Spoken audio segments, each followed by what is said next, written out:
I'm not gonna lie to you guys. At first, I didn't understand it. I heard about Mr. Beast, but I didn't get it. He was just so weird and goofy, right? His friends are just giant goofballs. But his videos have millions of views, and I just got hooked. Like, he crossed over the billions of total views on his channels, and it's just absolutely insane. I laughed my tail off at the hide and seek challenges, the videos where he's hiring like private investigators and like the army to like chase him down. He's blowing up buildings and orchestrating these heists. It's so stinking fun. I heard him in an interview once talking about his dream of becoming a YouTuber and his passion for creating videos. If you don't know, his aim was to always take whatever money he made and just put them into his videos. It's actually quite a brilliant idea. Like, make good content so you can create a better way to make bigger content. But what I find most fascinating about Mr. Beast is that he captures what I think your generation will forever be known for. That's wanting to right the wrongs you see in this world. And I think that there's lots of them. His channel is not only reacting to Minecraft creations, but he has taken on efforts to clean the ocean. He's bought out dog pounds to get folks to adopt dogs. The money he gives away in his videos constantly goes towards people whose lives are forever changed because of the money. A few of his most recent videos have him donating millions of dollars to help the blind see, the deaf to hear, the poor clothed, the orphan rescued. Wait a second, am I listing Mr. Beast videos? Or am I actually telling you what scripture says about what God calls us to do on this earth? It's fascinating. We're in the last week of our series called The Walk. But we're also coming to our final conversation of the year. It's summer. You're done. After today, mountain students, we're going to go to camp and we'll see you then in September. But, this walk, this mountain walk, we find the wholeness of what it means to follow Jesus. So if this is your first time with us, or if this is your last time with us, let's do these motions together. Here we go. First, Jared began our conversation with love God. Arms up, just reaching towards the sky. Arms up, love God, worship together, abide alone. Last time, Alicia shared about love people. Go ahead and give someone a hug next to you. Maybe just reach down and give them a headlock and just give them a... Okay, yeah, I just lost all of our middle school boys. They're gone. They're all just fighting each other now. I'll give you a second. Come back. Okay, thank you. And then this week, we're entering into our final conversation. Serve the world. Get going. Give generously. We sort of hinted at giving generously. Mr. Beast serves the world and is very generous. There's no doubt. But here is the hang up that I think about, and you probably know where I'm going with this. You don't need to be a millionaire YouTuber to give generously. Some of you have money, your families do, and perhaps could be generous. You could choose to not get 5 pieces of candy and soda at the snack shack. You could pay for a friend, or if you see someone who's here for the first time, you could buy them a soda if you want to do that. But you can also be generous with your time, your talent. I play music, right? I play music. I love it. I love playing music as a part of my worship. I serve on our worship teams at Mountain, but I could choose not to, right? But I'm choosing to be generous with my time and my talent by showing up to Thursday rehearsals and Sunday services because I'm choosing to serve the world. But before I move on, and in your group time later, you will be asked how you could serve around Mountain, around your home, around your school, during the summer. Use your talents, use your gifts, your attention, your money, be generous. But there's a second reason why I feel we don't think that we can truly make a difference. We don't have power. If you have a lot of money, you have power. If you hold an important position, you have power. If you are an authority figure, like a teacher or a coach or a grandparent, you have power. But you, little old middle school, high school, you don't have power. How can you make a difference? How can you serve the world if you don't have power? And this question has been a question asked, if I kid you not, thousands of years. Perhaps historically speaking, just from beginning to now, maybe this is one of the most consistent questions that is asked. Those in power keep power from others so they can indeed have influence. It's true. But Jesus came to turn all of that on its head. I'm going to think of no better example than from the book of Matthew chapter 20, as Jesus is ending his ministry on earth. He is in the last days, as Jesus has already done miracle after miracle, service after service, after he has healed so many people, after he had shown the light into the dark places of mistreatment and isolation and abandonment. Enter Mama. But not just any mama, but the mama of two of Jesus's disciples. And here is what she asked Jesus. Then the mother of the Zebedee sons, that's James and John, came to Jesus with her sons, kneeling down, and asked a favor of Jesus. What is it you want? He asked. She said, grant that my two sons may sit at your right and the other at your left in your kingdom. Uh-oh. I need to ask, who has a mama like this? Who has a mama who is going to go to great lengths to get her babies what they want? Hey, no judgment. Really, no judgment. But James and John's mama is definitely making a move. So here's what she's asking. To sit at Jesus's right and left in the kingdom. And to help you understand what that request is all about, I think about like a King Arthur and the Knights of the Round Table sort of arrangement. You know, sitting the closest to the king would have been seen as a sign of power. You've probably heard the phrase, like, this is someone's right-hand man, right-hand woman. Yeah, that's the kind of phrasing that this comes from. Mama is asking for Jesus to give her sons a seat of honor and power in the kingdom.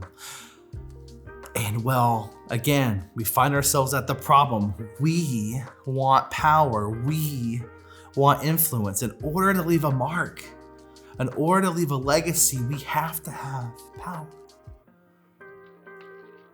Well, come to find out, the rest of Jesus' disciples heard about this and they were furious with James and John. So Jesus gets ahead of it. He calls everyone together and he says this, and this is where we're at, folks. Jesus called them together and he said, you know that the rulers of the Gentiles lord it over them, and their high officials exercise authority over them. Not so with you. Instead, whoever wants to become great among you must be your servant. And whoever wants to be first must be a slave. Just as the Son of Man, that's just a title for Jesus. Just as Jesus did not come to be served, but to serve and to give his life as a ransom for many. Let's break this down. You know that the rulers of the Gentiles lord it over them. That means that folks who are in power flaunt their power, right? They're show-offs. They just stick their nose at the people who are below them. They're loud and obnoxious, and according to Jesus, that is wrong. And then he says that the officials exercise their authority over them, and that means that those who are in power hold on to their power by putting others down. And according to Jesus, that too is wrong. Instead, what Jesus says is that the key to greatness, the key to influence, the key to serving the world, the key to making an impact, to leaving your mark, whoever wants to be great must become like a servant. Whoever wants to become first must become a slave to all. Our call as followers of Jesus to serve the world requires a pursuit of humility. Who do you know in your life that's just full of humility? Someone who always seems to have a peace about them, a wisdom about them, someone who never looks to take the credit but always has the right answers. The marker of a spiritually mature and wise person always includes humility. So what is humility?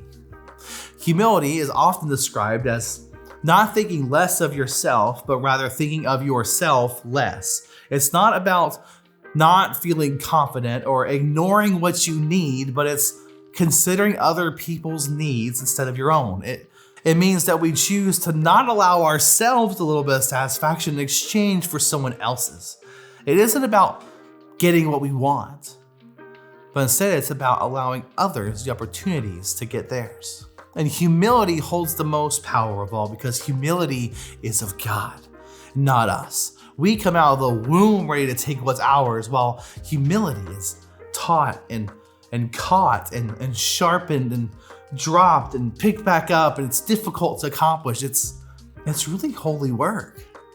You know, there's a saying, you won't be trusted with the big stuff if you can't be trusted with the small stuff.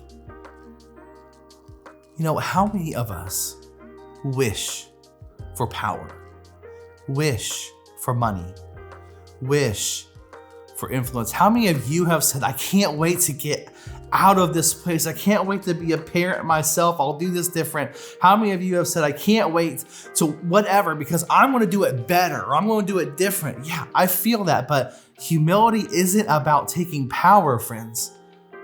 It's about taking what you have and making the most of it. Philippians chapter 2, Paul writes this, don't be selfish. Don't try to impress, but be humble. Thinking of others as better than you. Don't look out for only your own interest, but make an interest in others too. You must have the same attitude that Jesus Christ had.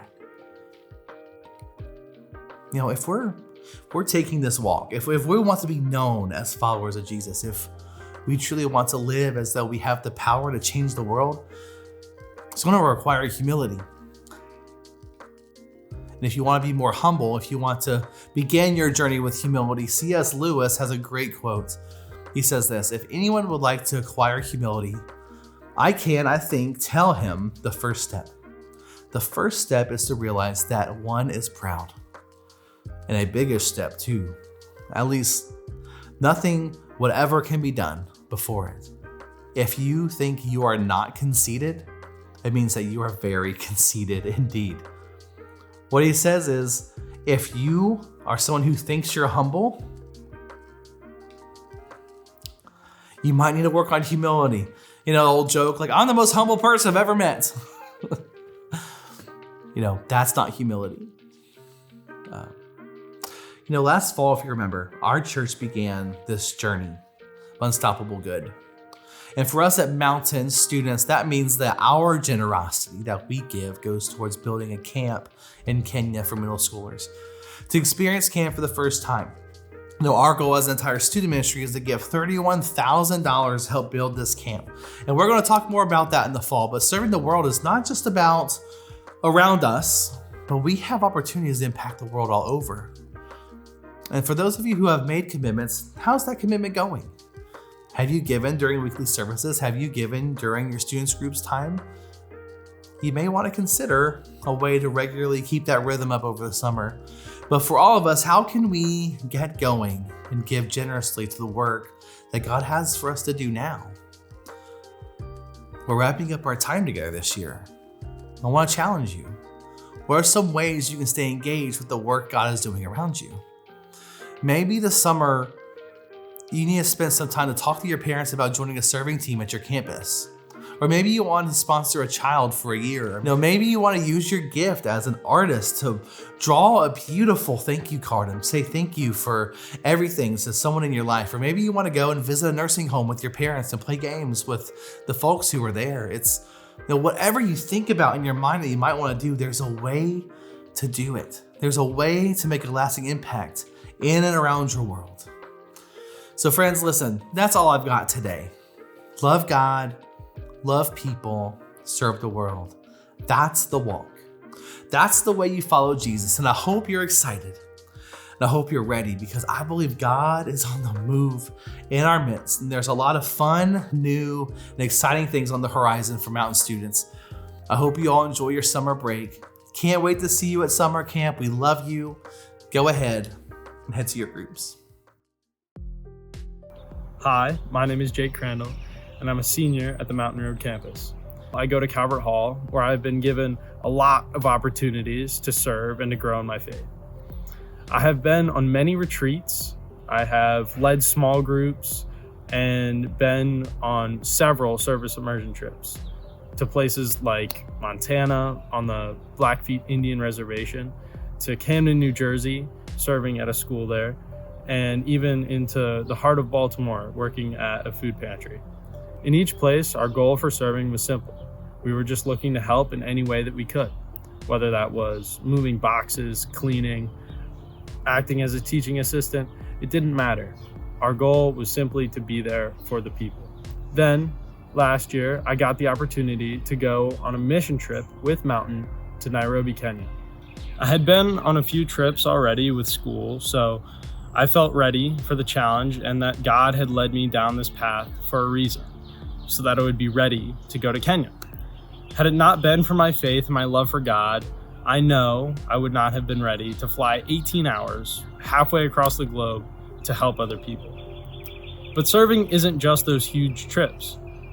It can be done every day through simple things. You could volunteer at church, help out with the kids services, or you could do something nice for a stranger, donate money, volunteer at a food shelter or animal shelter, take care of your family, do something nice for a friend, and so much more. There's no limit to what you could do to serve every single day.